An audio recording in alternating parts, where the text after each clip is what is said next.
வணக்கம். நம்ம இன்றைக்கி மோமோஸ் ரெசிபி எப்படி செய்கிறதுன்னு பார்க்க போகிறோம். ஒரு அகலமான மிக்சிங் பவுலில் 400 கிராம் மைதா மாவு எடுத்துக்கோங்க. தேவையான அளவு உப்பு சேர்த்து நல்லா கலந்து விட்டுக்கோங்க. இப்போ இந்த மாவை நம்ம நல்லா சப்பாத்தி மாவு அளவுக்கு நல்லா கெட்டியாக பிசைஞ்சு எடுத்துக்கணும். தேவையான அளவு தண்ணியை தெளித்து விட்டு தான் பிசையணும். ரொம்ப தண்ணி அதிகமாக ஊற்றிடக்கூடாது. மாவு ரொம்பவும் சாஃப்டாக பிசைஞ்சிடக்கூடாது, கொஞ்சம் டைட்டாகவே இருக்கணும். அப்போ தான் அதில் உள்ள ஸ்டப்பிங் வைக்கும்போது பிரியாமல் இருக்கும். நல்லா தண்ணி சேர்த்து கட்டிகள் இல்லாமல் கலந்து நல்லா பிசைஞ்சு எடுத்துக்கோங்க. எனக்கு 150 ml தண்ணி தேவைப்பட்டுச்சு, 1 கப் அளவு. உங்களுக்கு தேவையான அளவு நீங்கள் சேர்த்துக்கோங்க. ரொம்ப தண்ணியாக மட்டும் பிசைஞ்சிடக்கூடாது. ரெசிபியை நம்ம சப்பாத்தி மாவுலையும் செய்யலாம். 200 கிராம் சப்பாத்தி மாவு, 200 கிராம் மைதா சேர்த்து செய்யலாம். ஆனால் ஹோட்டல் டேஸ்ட் வராது.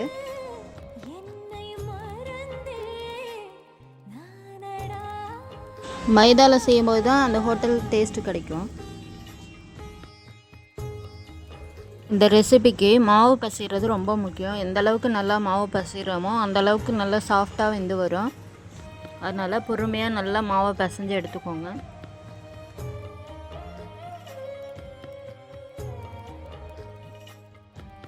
மாவை நல்லா பிசைஞ்சிட்டு ஒரு மூடி போட்டு ஃப்ரிட்ஜில் 10லேருந்து 20 நிமிஷம் வச்சு எடுத்துக்கோங்க. அப்போ தான் நம்ம ஸ்டப் பண்ணும்போது அந்த ஷீட்டை வந்து கிழிஞ்சிடாமல் இருக்கும். முடிஞ்ச வரைக்கும் ஃப்ரிட்ஜில் வச்சுட்டு அதுக்கப்புறம் செய்ய பாருங்கள்.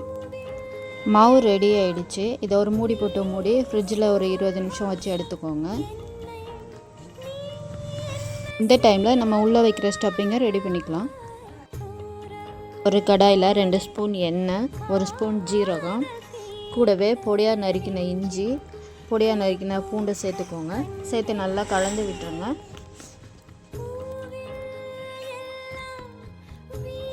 இஞ்சியும் பூண்டும் நல்லா பொன்னிறமாக வெந்து வரணும். வெந்து வந்த இந்த ஸ்டேஜில் நான் 5 வகையான காய்கறிகளை கட் பண்ணி சேர்த்துருக்குறேன்.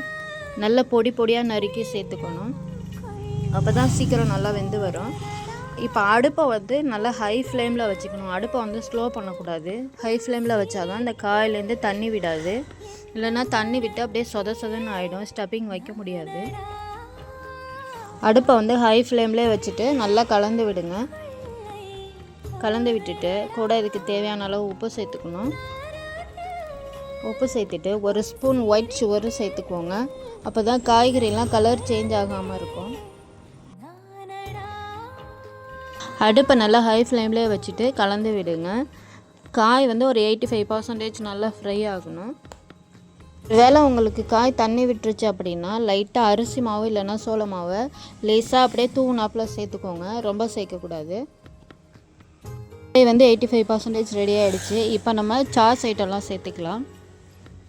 சில்லி சாஸில் 1 டேபிள் ஸ்பூன், தக்காளி சாஸில் 1 table spoon, soya sauce 1 table spoon சேர்த்து நல்லா கலந்து விட்டுட்டு அடுப்பை ஆஃப் பண்ணிடுங்க.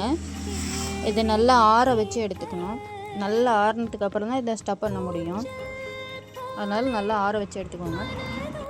இந்த ரெசிபியில் முட்டைக்கோஸ், கேரட்டு, பீன்ஸு, குடைமிளகாய் இதெல்லாம் சேர்த்துருக்கிறதுனால குழந்தைங்களுக்குலாம் ரொம்ப நல்லது. இந்த மாதிரி அடிக்கடி குழந்தைங்களுக்கு செஞ்சு கொடுங்க. இப்போ ஃப்ரிட்ஜில் இருந்து மாவை எடுத்து அதை இந்த மாதிரி உருண்டை பிடிக்கணும். நான் பிடிக்கிற மாதிரி கட்டை விரலுக்கு இடையில வச்சு இந்த மாதிரி மாவை எடுத்தீங்க அப்படின்னா ஒரே சைஸாக கிடைக்கும் எல்லாமே. இந்த மாதிரி எடுக்கிறதுனால எடுக்கலாம், இல்லை நீங்கள் கத்தி வச்சு கட் பண்ணியும் எடுத்துக்கலாம். உங்களுக்கு எது ஈஸியாக இருக்கோ அதே செஞ்சுக்கோங்க.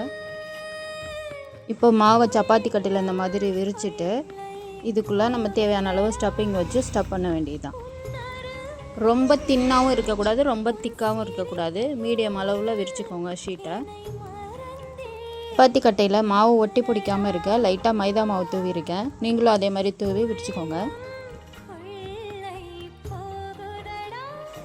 1 ஸ்பூன் அளவு ஸ்டப்பிங் இதில் வச்சுட்டு இப்போ நான் செய்கிற மாதிரியே இதை அப்படியே ஃபோல்டு பண்ணுங்கள். ஃபோல்டு பண்ணி ஓரத்தை நல்லா அமுக்கி விட்டோம்னாலே அது வந்து க்ளோஸ் ஆகிடும். வீடியோவில் நான் செய்கிற மாதிரியே பார்த்து செஞ்சுக்கோங்க. 2 சைடும் நல்லா வச்சு அழுத்தி ப்ரெஸ் பண்ணி விட்டுக்கோங்க.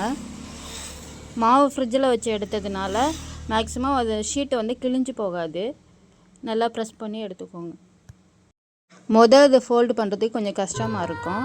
அடுத்தடுத்து நீங்கள் செய்துட்டிங்கன்னா உங்களுக்கு பழகிடும், நீங்களும் சீக்கிரம் செய்துடுவீங்க. இது வந்து இன்னொரு மெத்தடு, ரவுண்ட் ஷேப்பில் செய்கிறது. உள்ள ஸ்டப்பிங்கை வச்சுட்டு அதை அப்படியே ரவுண்ட் ஷேப்பில் சேர்த்து மேலே உள்ள எக்ஸ்ட்ரா மாவை எடுத்துடணும். இதே மாதிரி எல்லாத்தையும் ரெடி பண்ணிக்கோங்க. இதை ரெடி பண்ணிவிட்டு ஸ்டீம் பண்ணி எடுக்க வேண்டியதுதான். ஒரு ஸ்டீமர் பிளேட்டில் வாழை இலையை வச்சு அது மேலே இந்த மாதிரி அடுக்கிக்கோங்க. இடையில இடையில கேப் விடணும். வேகும்போது அது நல்லா உப்பி வரும், அதனால கேப் விட்டு வைங்க. இட்லி பிளேட்டில் வந்து நீங்கள் ஆயில் அப்ளை பண்ணியும் செஞ்சுக்கலாம். இந்த மாதிரி துணி போட்டு அது மேலே அடுக்கி வச்சு வேக விட்டுக்கலாம். நான் இன்றைக்கி துணி போட்டிருக்கேன். இதில் கேப் விட்டு அடுக்கிட்டு ஒரு 15 நிமிஷம் நல்லா ஆவியில் வேக விட்டு எடுத்துக்கோங்க.